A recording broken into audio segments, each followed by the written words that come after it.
ඒක කරන්න පුළුවන්ද? Is it possible? ඒක කරන්න පුළුවන්ද? Is it possible? අපිට මොනවාද කරන්න පුළුවන්ද කියලා අහනවා අපි කොහොමද දන්නේ? Is it possible? I'm not afraid. මම බය නැහැ. I'm not afraid of that. මම ඒකට බය නැහැ.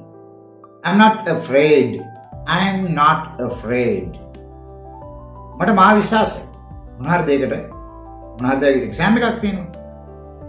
ඇත්ලටික් 100 meters දුවන්න තියෙනවා. නැත්නම් ක්‍රිකට් මැච් එකක් ගහන්න තියෙනවා. මෙයා කිල්ලට වාර කියන්න පුළුවන් මොකද්ද? I'm confident.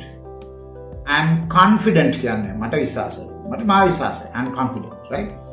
I'm confident. ඇඹරෙන්න එපා. නිකන් පැකිලෙන්න ඇඹරෙන්න එපා. කොහොමද ඒක කියන්නේ? Don't hesitate. නැත්නම් do not hesitate. අපි කියන්නේ don't hesitate.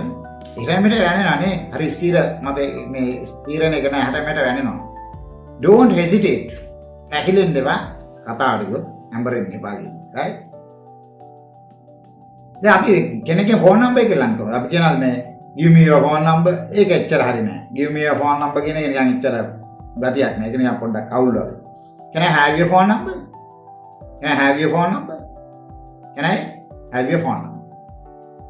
Right. මෙන්න මේ වගේ sentences පාට අපි හොඳට practice කරලා නිතර කියනකොට මේ අවශ්‍ය තැනදී ඔටෝම එනවා. තැනට automate වෙනවා අපිට අවශ්‍ය තැනදී මේක අනිවාර්යෙන් කියනවා. Is it possible? ඒක හැකිද? I'm not afraid. මම බය නැහැ. I'm confident. මට විශ්වාසයි. Don't hesitate. ඇඹරෙන්න එපා, පැකිලෙන්න එපා. Can I have your phone number?